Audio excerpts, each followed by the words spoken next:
আমার জন্য কি বানিয়েছি? সুজির বার্গার। খেয়ে দেখো তো কেমন হয়েছে। খেয়ে দেখো তো। ভালো হয়েছে? আচ্ছা, চলুন এই সুজির বার্গার কি করে বানালাম সেই রেসিপিটি শেয়ার করি। এখানে আমি 1 কাপ সুজি, 1 কাপ দই আর সামান্য একটু নুন আর 1 চামচ মতো চিনি আর হাফ চামচ মতো বেকিং সোডা বা বেকিং পাউডার যাই হোক যেটা থাকবে দিয়ে আমি কিছু সময় মেখে ঢাকা দিয়ে রেখে দিয়েছি ঘন্টাখানেকের জন্য। এরপর একটা বাটিতে আমি তেল ব্রাশ করে এই মিশ্রণটা দিয়ে দেব।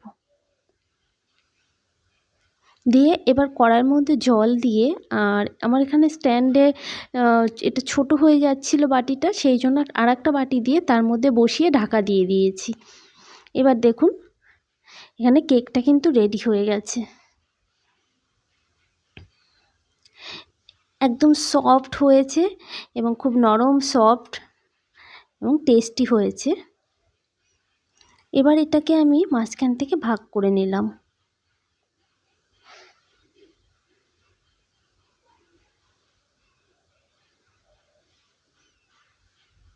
এরপরে আমি এদিকে একটা ভেতরের পুর রেডি করে নেব। এখানে পেঁয়াজ, রসুন, আদা দিয়ে আমি প্রথমে একটু ভেজে নিচ্ছি।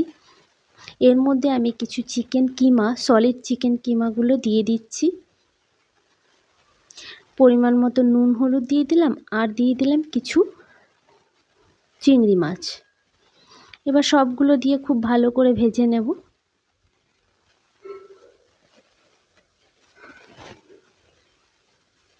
এর মধ্যে আমি একটা আলুও কিন্তু গ্রেট করে দিয়ে দিচ্ছি।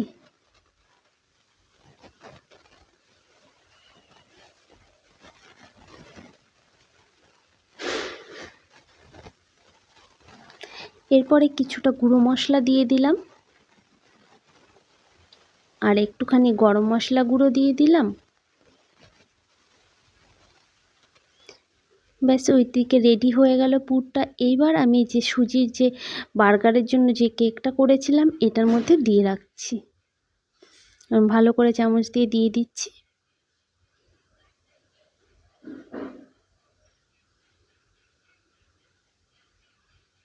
ব্যাস রেডি হয়ে গেল সুজির বার্গার।